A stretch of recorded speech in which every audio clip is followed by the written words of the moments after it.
Bueno, nos encontramos en Diálogos con Libertad, la voz de la Asociación de Periodistas de Guatemala. Soy Ana Julieta Cárdenas. Y Mario Recinos Lima, y estamos aquí precisamente con el propósito de llevarles otro programa más de Diálogos con Libertad. El día de hoy tendremos a dos invitados especiales. Gerson Ortiz, el jefe de redacción de Diario El Periódico, que también tiene una vena de escritor, 2 libros, uno se llama Soñarás Jamás y La Lengua de los Gatos. Y Selene Mena, ella es locutora profesional y especialmente profesional en el campo de la locución comercial, que nos hablará precisamente sobre su trayectoria, recomendaciones para los nuevos locutores que quieran incursionar en esa especial profesión y también una probadita de lo que es precisamente su expertise. Pero antes de eso, ¿verdad? Vamos a hacer un recuento de lo que la APG viene dando a conocer precisamente en la coyuntura nacional. Sí, y precisamente el mes de julio cierra con una noticia que ha trascendido pues internacionalmente y golpea la democracia guatemalteca. Es la destitución de Juan Francisco Sandoval, el fiscal de la FESI, que se había quedado como deteniendo la peña, por así decirlo, de las investigaciones que inició la desaparecida CICIG y que forman parte del pacto de corruptos. Bueno, específicamente la Asociación de Periodistas de Guatemala y la Comisión de Libertad de Prensa ha emitido un comunicado precisamente dando a conocer la posición de la APG, y en ese sentido la APG ha manifestado su rechazo precisamente a esta destitución, porque en primer lugar es un hecho ilegal si se toma en consideración la ley interna del Ministerio Público, pero no solo eso también, sino que, como precisamente dijo Ana Julieta, el propósito fundamental de esta destitución es detener todo el proceso de investigaciones que precisamente estaban conduciendo a que la justicia guatemalteca fuera tras aquellos casos de corrupción que obviamente están cada vez fluyendo en el escenario guatemalteco, y que precisamente involucran no solo al crimen organizado, sino que también a exfuncionarios y también a servidores públicos, que es precisamente lo que la sociedad ha exigido dentro de lo que es la auditoría social.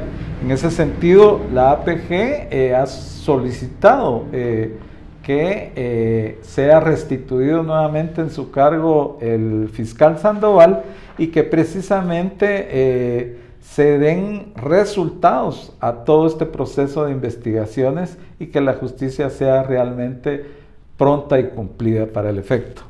Bueno, y también queremos referirnos que a raíz de la separación del cargo de fiscal especial contra la impunidad de Juan Francisco Sandoval, que luego de ocurrida la destitución tuvo que salvar su vida y viajar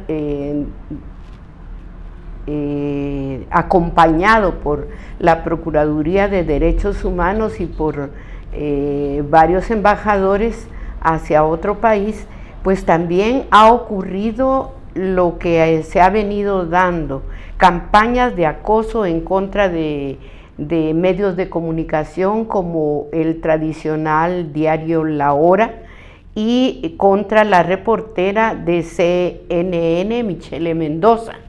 Los ataques han sido cibernéticos en contra del diario La Hora, y se ha comprobado, porque así lo dejó dicho Juan Francisco Sandoval, con muestras, incluso con una condena por parte de un juez con las pruebas fehacientes, que hay un grupo de netcenteros que están atentando contra los medios de comunicación que no están en la línea institucional del gobierno.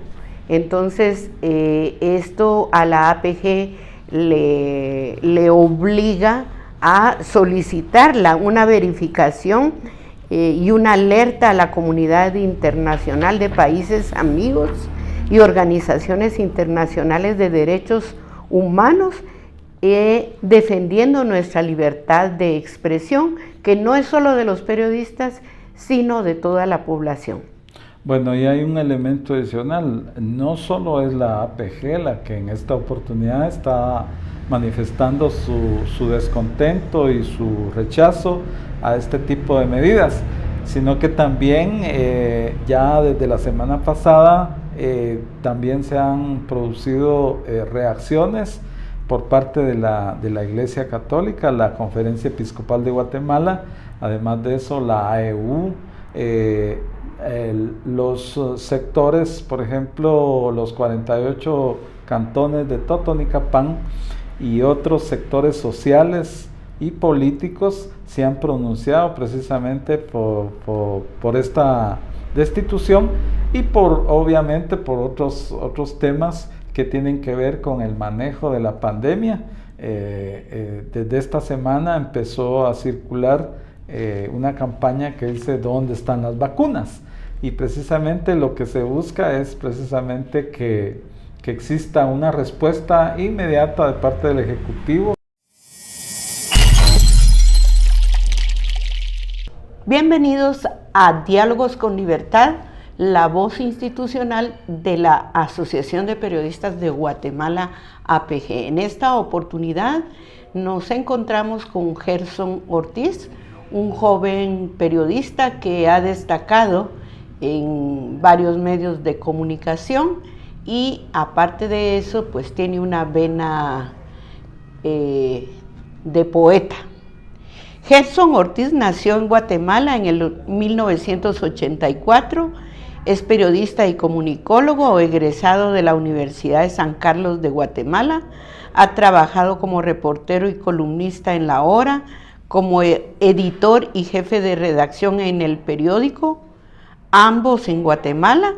También ha colaborado en medios internacionales como 5 Días España, CNN Estados Unidos y Exandras Grecia. En el 2018 publicó uno de sus libros que se llama Soñarás Mañana. También es autor de otro libro que se llama La lengua de los gatos. El primero de este y de este otro, pues hablaremos en adelante. Bienvenido, Jesús. Gracias, Ana Julieta, por la invitación. Bueno, antes de todo, pues quiero que cerremos el mes de julio, cómo cierra con la destitución de Juan Francisco Sandoval, el fiscal de la FESI, que se quedó al frente después de la salida de la CICIG. Bien, pues sí, fue quizá el acontecimiento mediáticamente más fuerte que se presentó en el país, por supuesto después de la crisis que había con el tema de las vacunas para el Ejecutivo, pero sí, definitivamente esto sobrepasa, sobre todo porque hay una razón, digamos, detrás de esa destitución, que pues el Ministerio Público como ente independiente puede tomar las decisiones que considere, pero hay una razón detrás y tiene que ver con las filtraciones que se publican ayer, que se publican el domingo pasado en El Periódico, y que hablan de una especie de aparato clandestino, digamos, que ha logrado penetrar la Fiscalía General.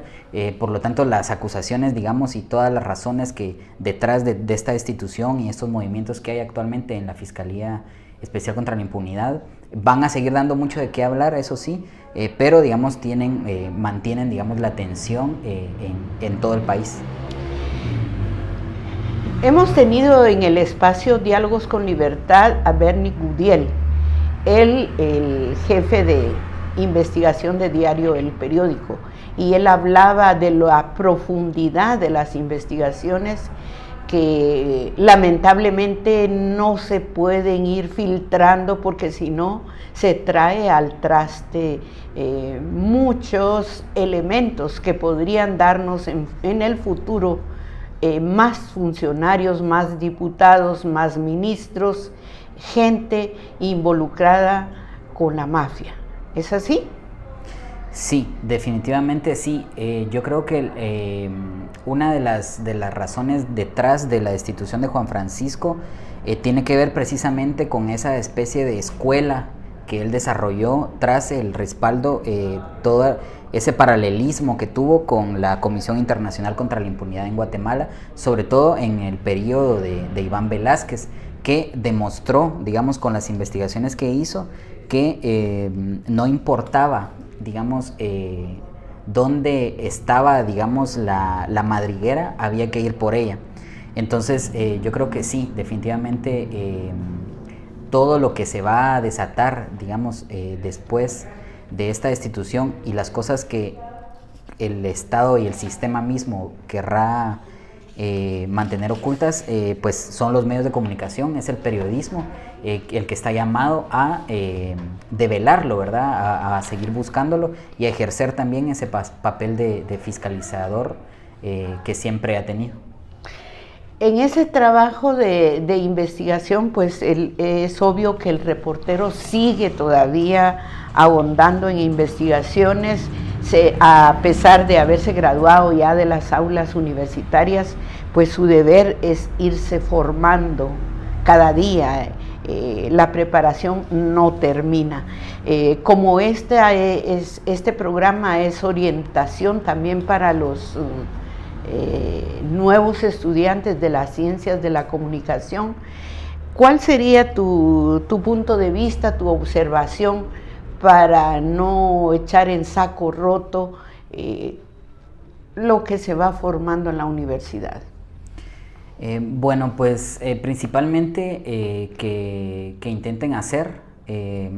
Hay múltiples opiniones acerca de que la teoría se va distanciando cada vez más de la práctica en las escuelas de periodismo, y eso es algo, digamos, es una deuda pendiente que tienen las universidades. Entonces yo lo que les diría a los nuevos estudiantes, a quienes tienen interés en hacer periodismo, es primero que se mantengan siempre a la vanguardia de la formación y también a la vanguardia de la información, y que intenten, digamos, desde diferentes espacios hacer periodismo, por ejemplo, creando páginas en redes sociales, creando blogs, haciendo grupos, digamos, de estudio para discutir sobre medios de comunicación, ética y todos los temas, digamos, que atraviesan el ejercicio periodístico, y que aprovechen, digamos, toda esa especie de facilidad actual que tienen los jóvenes para la tecnología,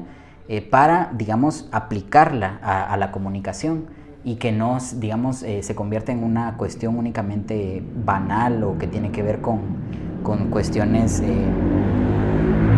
pues cada vez más cosméticas, ¿no? Como pues salir, no sé, tomando una fotografía de determinada manera o algo así, sino que estas ya se ha demostrado que también pueden ser herramientas de comunicación y que se pueden aplicar al periodismo. Aquí mismo en Guatemala hay medios de comunicación como Plaza Pública y La Cuerda, que ya están, digamos, irrumpiendo en esas redes sociales nuevas como TikTok, y desde ahí están informando a la ciudadanía. ¿Qué diferencia hay entre un periodista formal para un diario digital, para una revista digital, para un medio electrónico de un net center? Y recordando también a Juan Francisco Sandoval, que logró decir en su denuncia ya fuera del país que un grupo de net center es el que le alimentaba toda la información a la fiscal Consuelo Porras.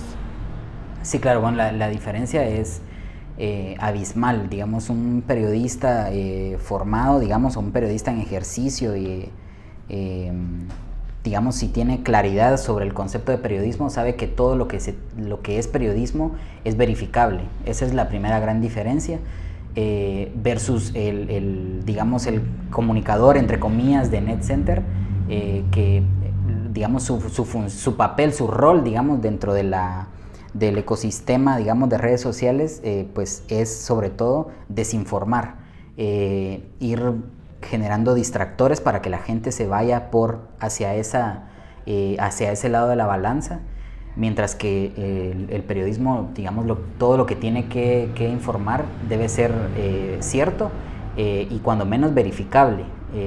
No puede un periodista hacerse o llamar periodista o sentirse periodista si le da retweet, por ejemplo, algo tan sencillo como presionar un botón en una red social, a una información que no está verificada.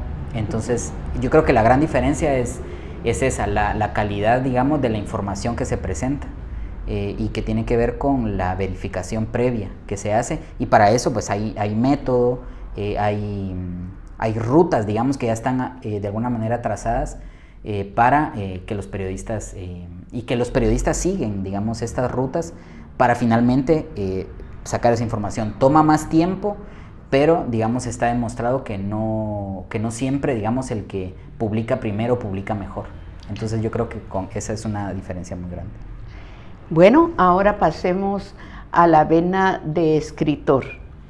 Y aquí hay una referencia a tu trabajo, a tu primer libro.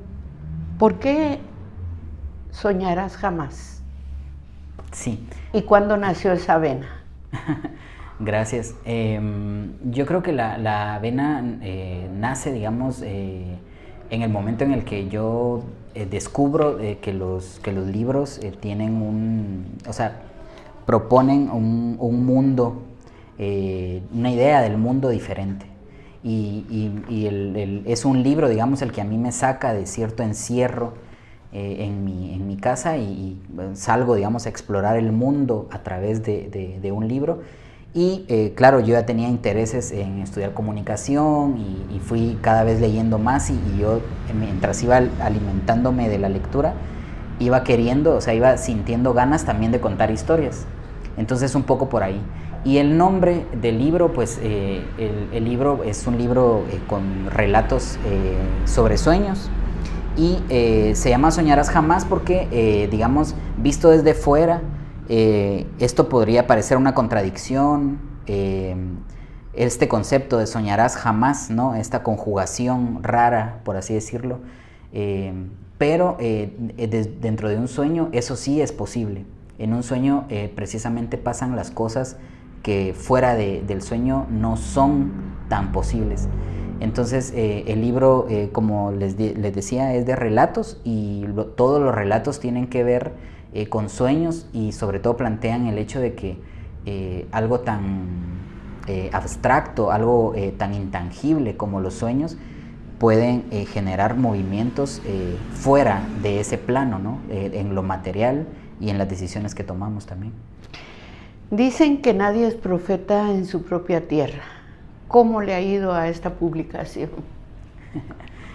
Pues bien, yo creo que, digamos, siendo realista, le ha ido bien porque, digamos, la acogida de la gente, digamos, la curiosidad, sobre todo de los círculos más cercanos de mi vida, ha sido honesta. La gente que se ha acercado al libro se ha acercado, digamos, con esa curiosidad, ¿no?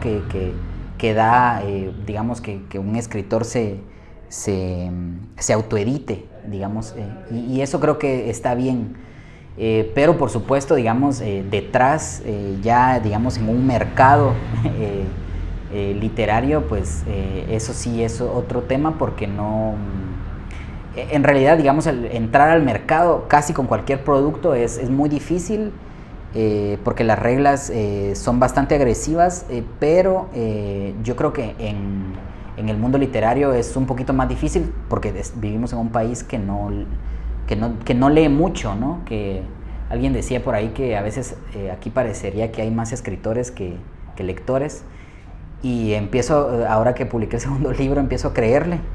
Sí, quizá sea verdad.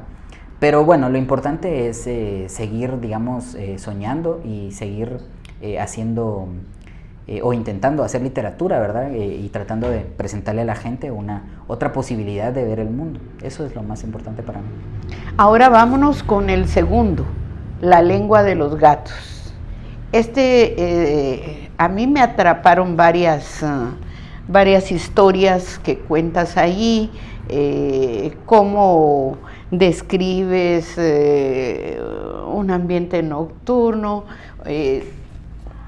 digamos, algo bohemio de Guatemala, pero que tiene muchos elementos que pues atraen.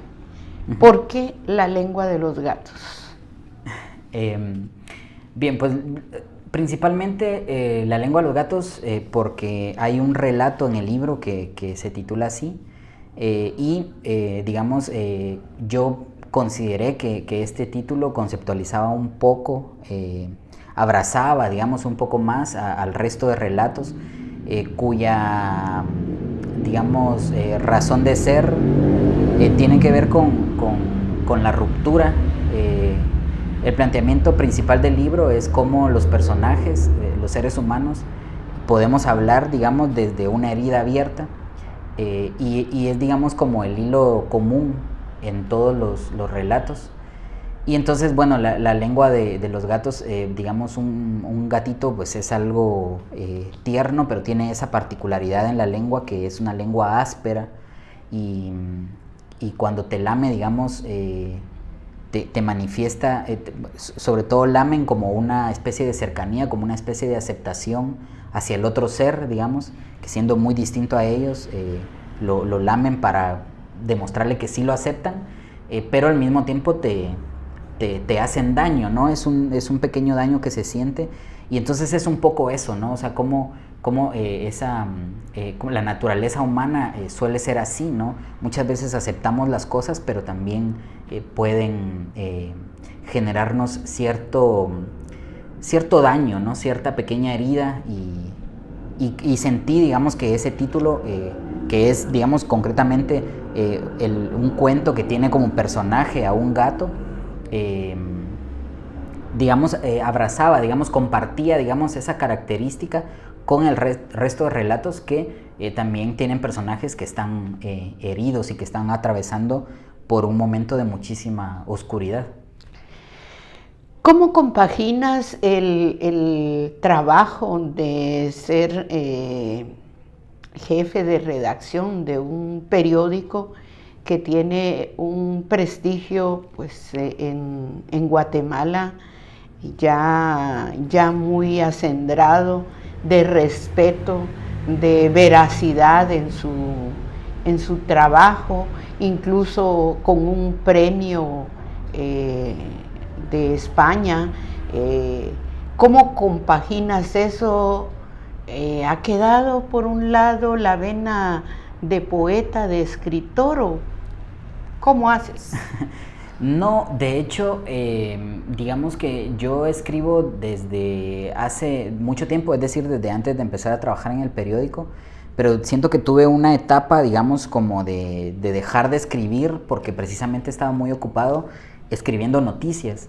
Entonces, es cuando yo, digamos, empiezo a ser editor, empiezo a trabajar como editor y empieza como a quedarse un poco relegada la tarea de escribir noticias y de escribir en general, que empiezo, digamos, a sentir otra vez la necesidad de sentarme frente a un teclado y tratar de hilvanar algunas historias. Y entonces que, digamos, me decido por publicar el primer libro. O sea, no, digamos, una cosa no sustituye a la otra, sino que siento que se complementan. Simplemente pues tuve como un poco más de tiempo para sentarme a escribir y para más o menos diseñar las historias y tratar de ir metiendo personajes y hablando de temas que para mí son relevantes.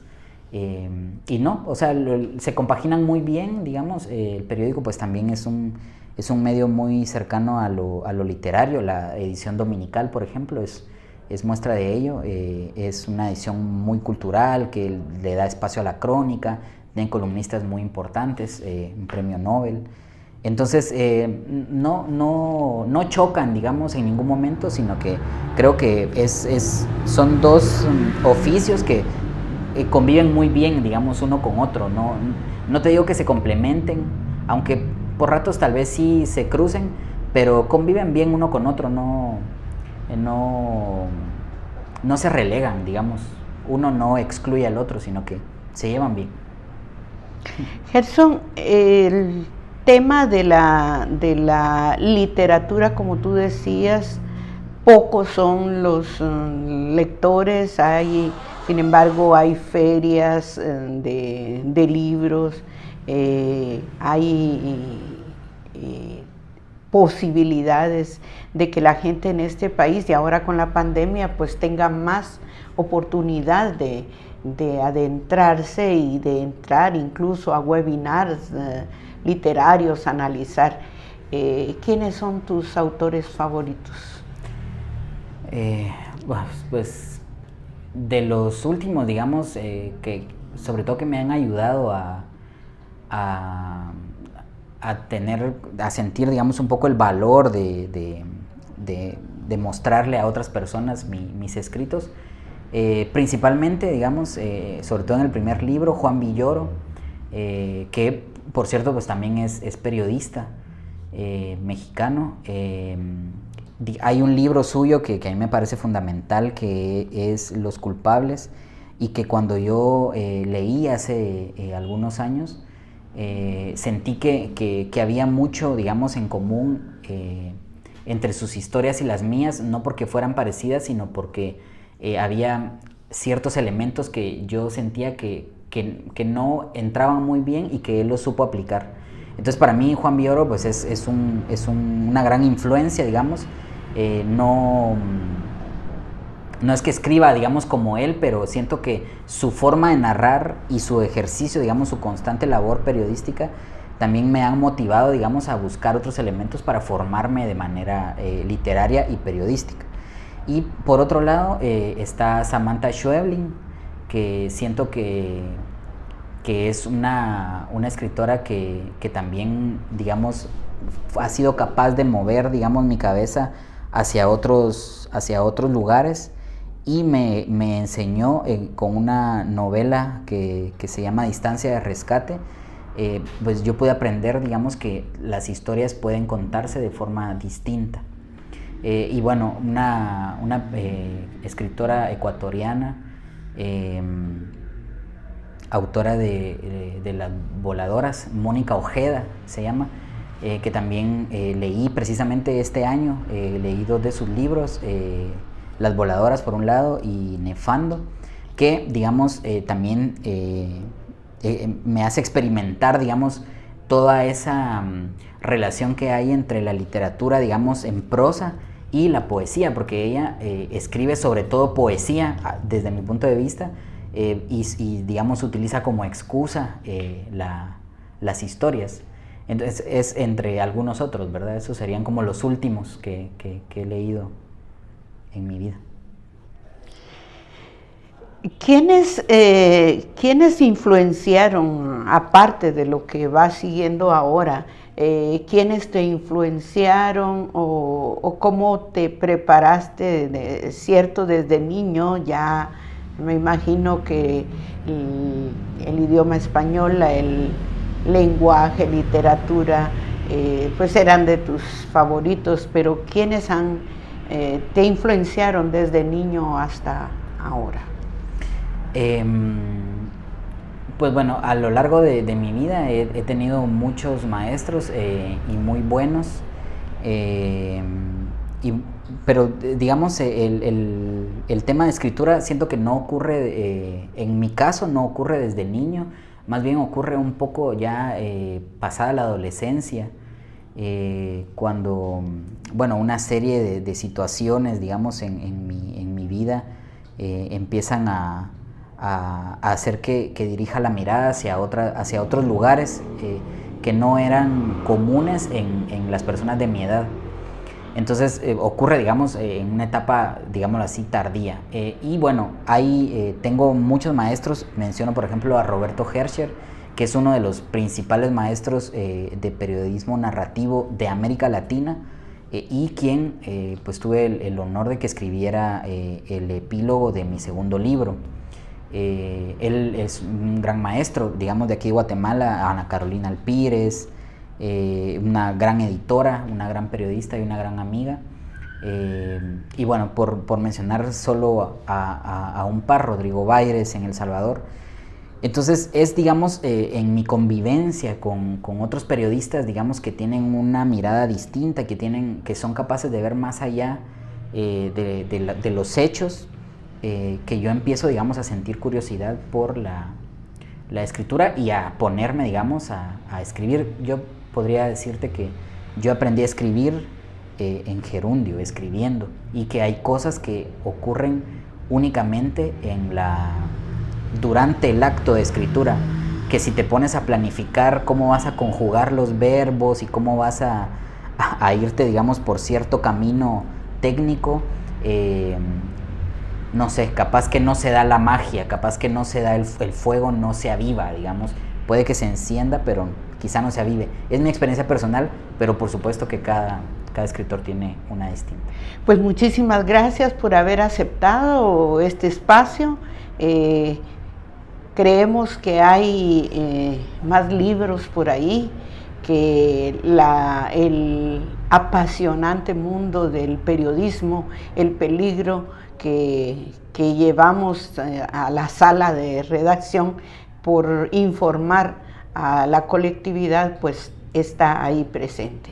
Hemos estado con Gerson Ortiz, quien es periodista y escritor, y nos vamos a la primera pausa y seguimos con el programa.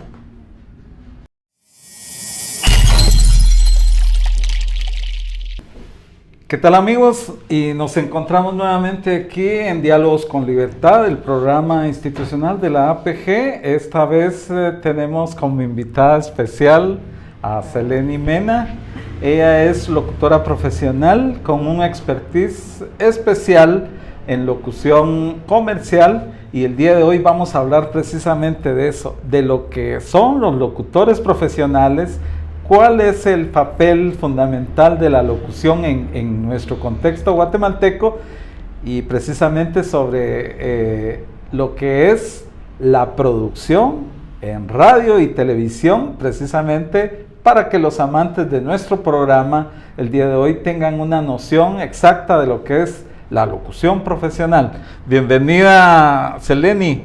Cuéntanos un poco de tu vida profesional en primer lugar. ¿Cómo nació ese interés por la locución profesional? Gracias. Buenas tardes, licenciado Mario. Bueno, yo inicié, fue Dios. En principio voy a decir que fue Dios, porque Él me llevó en el camino, porque mis inicios se dieron en el mundo del periodismo. Yo inicié en Canal 5, pero durante mis años de adolescencia y de juventud me formé aquí, en la ciudad de Capital. Venía desde Antigua Guatemala, que en ese entonces vivía en Antigua Guatemala, y venía a casa de Marinita Prado, en mis inicios, a recibir cursos de canto, porque realmente la técnica fue de canto en el inicio, y después recibí la técnica de locución. Ya con el tiempo me formé con el sopranino Mario Melgar, y fue Dios el que me llevó a Canal 5, pero allí no inicié como locutora, inicié como reportera en aquellos años de 1990 y algo, y luego pues quiso las vueltas de la vida que me encontrara a un Eduardo Mendoza, y quiero aprovechar este espacio, licenciado Recinos, porque fue él, Eduardo Mendoza, quien me dio la primera oportunidad para que yo llegara a la radio, y fue muy interesante porque llegué, en ese entonces me recuerdo que le solicité al director del noticiario de Canal 5, que era donde yo era reportera y era redactora, y le dije, ay, licenciado Chen, yo quiero hacer radio, yo me muero por hablar, y si bien ya en ese entonces era presentadora del noticiario en la emisión nocturna en Canal 5, porque con el tiempo llegué a eso, pero fue Eduardo quien, el licenciado Chen le habló y le dijo que tenía una señorita, una niña, una jovencita, en ese entonces estaba muy, muy joven, y Eduardo le dijo, tráela, y precisamente me dice, ¿estás lista para una prueba? Sí, por supuesto, yo estoy lista. Y efectivamente, en la prueba me dijo, te quedas. Inicias el fin de semana. Inicié en Radio Sonora, creo que Dios me puso ese ángel que me formó, porque no solo me dio mi primera oportunidad en radio como locutora, sino que también me formó como periodista, y aparte de ello fue mentor, maestro y sobre todo amigo. A ellos dos les debo empezar en la locución como tal. Pero ya, como usted me preguntaba, licenciado Recinos, en la locución comercial, que es mi fuerte, es a lo que yo me he dedicado desde 1995 hasta el día de hoy. Yo hago locución comercial. La locución comercial es uno de los tipos de locución que no es ampliamente conocido, porque somos los artistas sin rostro. Y esos artistas sin rostro son esas personas que ustedes escuchan en la radio, escuchan los personajes, los ven atrás en una cabina grabando.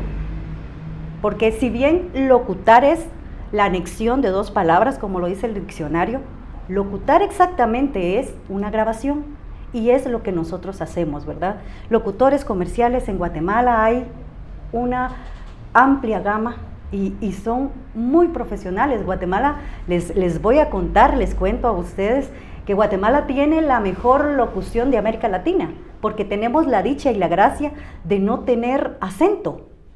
Nosotros claro, no tenemos el cantado. Exactamente, y en ese sentido, por ejemplo, ¿cuál es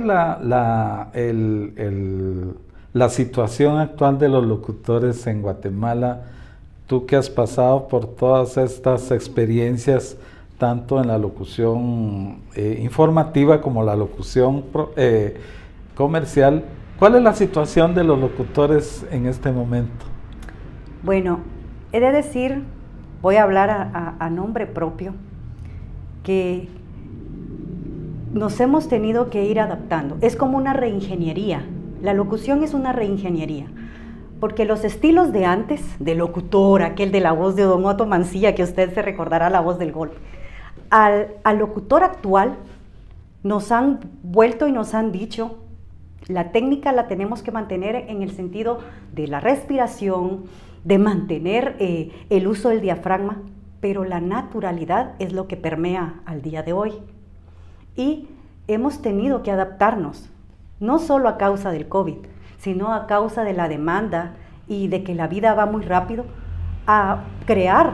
El locutor tiene que crear ya su propio estudio de grabación y enviar sus locuciones y trabajar como a control remoto.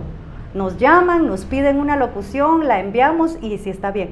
En el sentido de la dignificación del locutor, yo creo que el locutor de cabina debería de ganar mucho más. Y lo voy a decir en nombre de muchos, porque la locución que más respeto, porque también la hice, es la locución del locutor operador. Ellos deberían de dignificárseles más en el sentido de que se les paguen mejor. La tarifa del locutor comercial, yo creo que si bien es una tarifa muy digna, porque es muy digna, la Cámara de Locutores se ha encargado de mantener la dignificación del locutor. No sé si mis compañeros estén de acuerdo o no de que esta tarifa suba o baje, pues yo no puedo hablar de ello, pero a nivel personal puedo decir que el locutor comercial es el locutor de élite, el que tiene las condiciones, las mejores condiciones, porque es el que va al estudio de grabación a partir de un llamado, es el que su locución sale de Guatemala al extranjero a través de una agencia, como es en mi caso, que hago locución nacional con algunos clientes, pero hago una locución internacional con una agencia que me representa. Son ellos quienes cobran en mi nombre y quienes cancelan en mi nombre, y hasta cierto punto tratan de mantener mucho la dignidad y el papel del locutor. O sea, dan el valor al profesionalismo de los locutores. Y en ese sentido, por ejemplo, cuando tú hablas de de la representación internacional, sabemos fehacientemente de tu experiencia en el Instituto Mexicano de la Radio. Cuéntanos un poco sobre esa experiencia. Yo creo que Dios fue muy generoso porque era muy joven, yo no entendía la magnitud de lo que estaba pasando en mi vida y yo trabajaba en radiodifusión y aquí precisamente traigo mi botón, lo quería utilizar este día porque fue un sueño hecho realidad, porque son aquellos periodistas que tú ves, aquellos locutores que tú ves, de hecho dictaron cátedra en ese entonces Adela Micha, una Lolita Ayala, Mayra Saucedo, que fueron, pero también luego con los años yo estuve en el IMER, que fue una de las invitadas al Foro Internacional de Mujeres en Radio en 1997, ya hace 1900 ayer, ¿verdad? Y luego ya aquí en Guatemala yo me formo con Humberto Vélez, la voz de Homero Simpson en doblaje.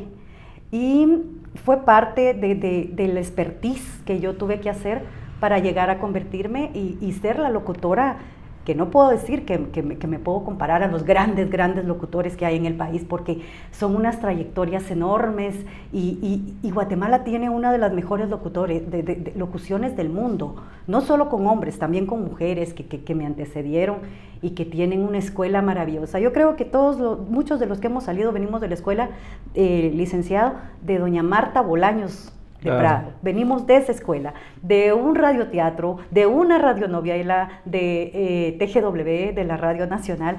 Venimos de una escuela de Marina Prado, o yo puedo decir que también me formó un César Romero, que también fue un gran maestro para mí en la locución, un Javier Maldonado, que siempre estuvo pendiente de que yo aprendiera de él. Y hablamos antes de entrar que también quiero hacer un homenaje y rendirle de verdad todo mi respeto y toda mi admiración, no solo a la familia Morales. Don Luis, que yo sé que quien no conoce a Luis Morales, pues también fue compañero, fue mentor, fue maestro, y no solo mío, sino que de muchos compañeros, ¿verdad? Y eso fue un honor para mí estar en el IMER, pero no dejo de decir que también ha sido un honor contar con tantos compañeros y tanto conocimiento de cada uno de ellos. Claro, Luis Morales, yo tuve la oportunidad de conocerlo y conocer de cerca todo su profesionalismo. De hecho, yo asistía mucho por cuestiones profesionales también y por guiones que tuve que hacer en su momento en el estudio de grabación SOS. Ya hace mucho tiempo. Sonido óptimo supremo, ¿va? Que precisamente Maco Chajón era el operador. Después Maco se convirtió en el propietario del estudio, y ahí vi como, por ejemplo, el trabajo realmente de Luis Morales, en donde no solo era su vozarrón, sino que también era su interpretación. Porque de hecho él hizo muchos personajes a la hora de es una leyenda. Fue una leyenda. Por ejemplo, para Rayovac, hizo varias voces para McDonald's, hizo una serie de voces que se quedaron grabados en la mente de muchas generaciones, y pues lamentamos su fallecimiento, ¿va? Y pues siempre lo vamos a recordar como un homenaje especial por su trayectoria, ¿va? Pero ya que estamos en la radio, ya que estamos en la televisión, a mí me gustaría que le diéramos, como dicen en el medio, una probadita de esos spots publicitarios que tú haces siempre, ¿va? Y que fundamentalmente he reconocido que han sido anuncios fundamentalmente de productos y servicios para niños, ¿verdad? Así es, hay muchos para niños, por ejemplo, marcas como Charmin, como Bepantene, como Baby Balm. Sí. Pero yo creo que una de las marcas que a mí personalmente me llena de satisfacción es haber sido la voz de Nivea, BDF para toda América Latina y el Caribe, llegando desde Guatemala, América del Sur, Centroamérica y Puerto Rico, las Antillas.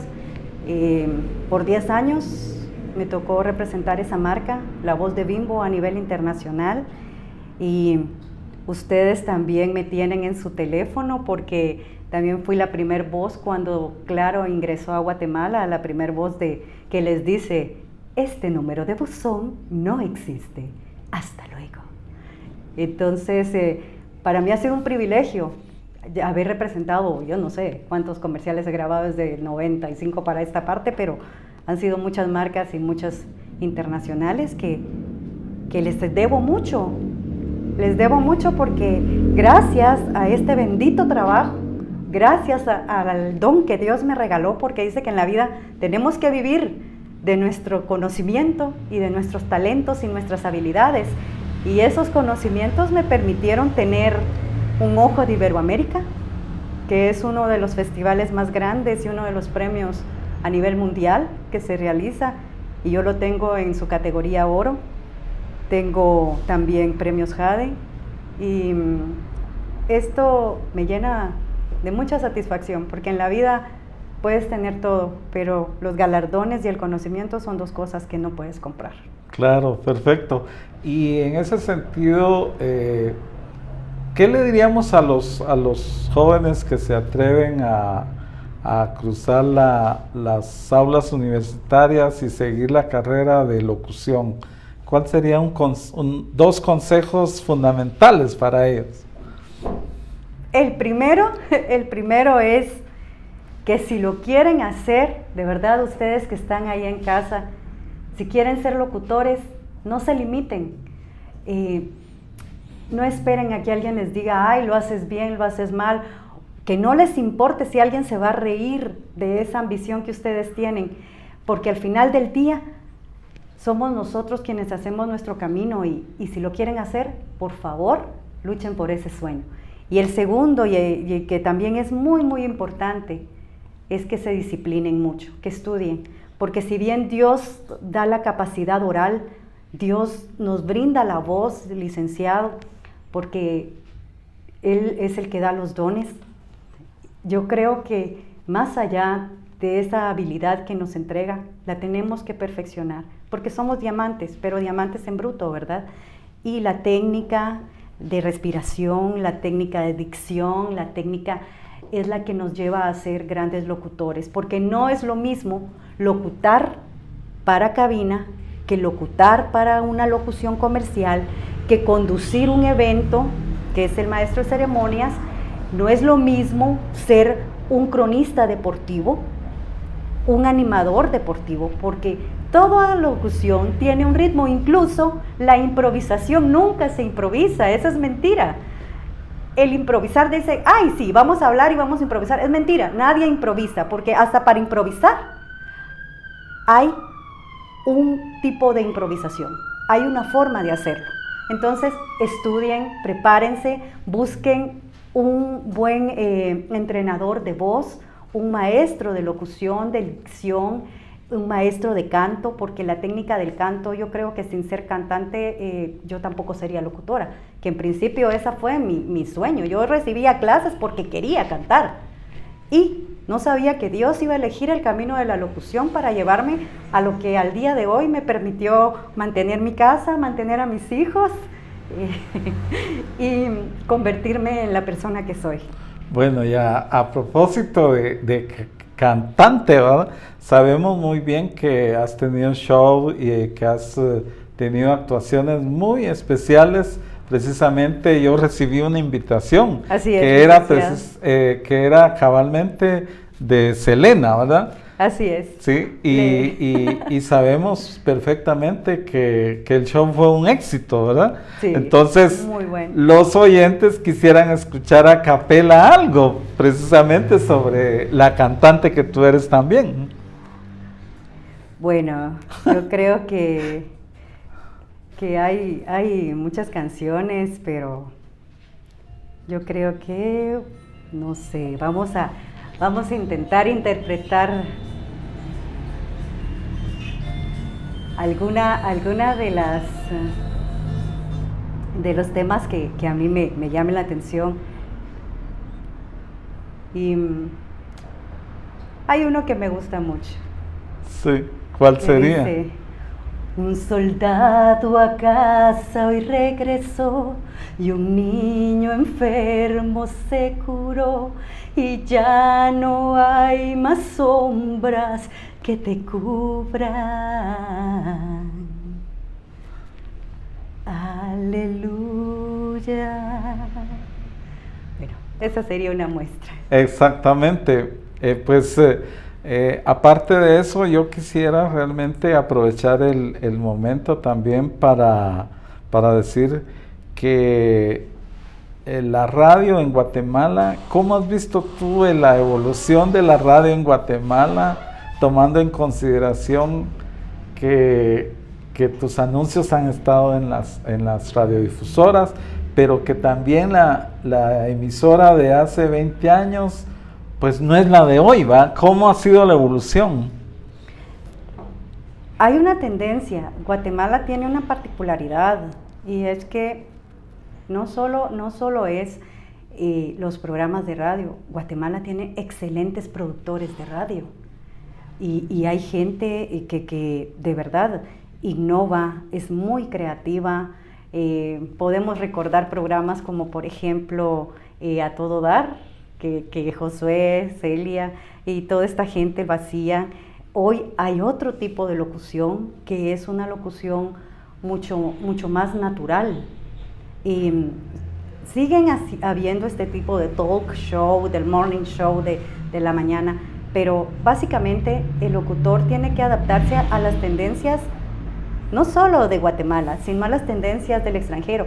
Y las redes sociales como que han venido a cambiar un poquito la dinámica del mundo de la radio, porque antes lo máximo que teníamos para oír una canción eran las radios. Ahora con tanta plataforma, tenemos Spotify, Deezer y muchísimos lugares, pues ya mantener una audiencia es complicada. Claro. Pero eso no quiere decir que la radio no se mantenga, porque aún así hay una generación de jóvenes que están haciendo radio maravillosa y son muy talentosos. Y esta es la gente que sigue allí. Exactamente. Y mencionaba esto porque precisamente uno escuchaba la radio por los locutores, ¿verdad? Así es. Por ejemplo, yo me recuerdo que la Super Radio tenía programas como, por ejemplo, boleros inolvidables, ¿verdad? Y entonces uno escuchaba, por ejemplo, los programas también por la locución, incluso los programas de marimba con el Chocos Méndez Cepeda, ¿va? Entonces uno identificaba muchos programas con las voces tradicionales y las voces tan especiales que tenían estos programas. Igual, por ejemplo, la 560, me recuerdo yo que los diferentes segmentos por horarios que tenía la radio era precisamente por los locutores, ¿va? Y ahí estaba, por ejemplo, gente que el mismo director de la radio hasta les cambió el nombre, ¿va? A los locutores para que tuvieran esa fibra y esa identificación con la juventud. Sí, es que era una dinámica muy interesante la que se vivía en los años que usted me habla. Yo le digo, esos años fueron como que muy una niñez para mí, ¿verdad? Pero sí, el locutor tenía que tener un nombre atractivo y era muy interesante, porque yo me recuerdo, cuando yo empecé, siempre me preguntaban, ¿y así te vas a llamar, Seleni Mena? Sí, y así me quiero llamar. Y el primero que me lo dijo, ese nombre va a pegar, fue César Romero. Ese es tu nombre, me dijo, porque él se llamaba José Ángel. Sí, José. Entonces me decía, mira, yo tuve que buscar un nombre que se grabara en la mente. Y es cierto, los nombres compuestos, ese es un tip para ustedes si van a empezar en radio. Los nombres compuestos, Pedro Pérez, Ana Bárbara, algo así, pues son los nombres que se quedan en el imaginario más fácil que un nombre simple. Claro. Y eso está comprobado, las disqueras lo hacen muchísimo y las radios también. El día de hoy ya la gente utiliza su nombre, pero en ese entonces, incluso cuando yo empecé, sí estaba como que la dinámica de decir, no, te llamas Juan Mauricio y te vas a llamar José Eguizábal o algo por el estilo, ¿verdad? Entonces sí estaba esto de cambiarse el nombre y el apellido para darle como que mayor abolengo, mayor presencia, no solo a la voz del locutor, porque de por sí habían voces tan características que usted las escucha y decimos, esta persona es tal y tal. Entonces era como que una marca registrada, y la voz es la marca registrada de un locutor. Bueno, tenemos solo 2 minutos para despedirnos de nuestra audiencia, pero yo te diría realmente, ¿cuál sería tu último mensaje para nuestros oyentes? Les quiero contar, en un futuro estuve trabajando un proyecto con la Secretaría de Bienestar Social formando a niños que se estaban reinsertando, brindándoles capacitación de locución, y creo que en un futuro voy a abrir mi propia academia. A usted le hice la invitación para que fuera uno de los maestros porque va a ser un diplomado, así que espero que estén pendientes de mis redes, Seleni Mena Facebook, y espero que me sigan. Voy a dedicarme a capacitar a una generación de locutores. Les voy a hacer llegar esta invitación a todos ustedes, y locutores los voy a formar específicamente en locución comercial. Perfecto. Muchísimas gracias. Estamos muy agradecidos por tu presencia el día de hoy a nuestro programa de Diálogos con Libertad.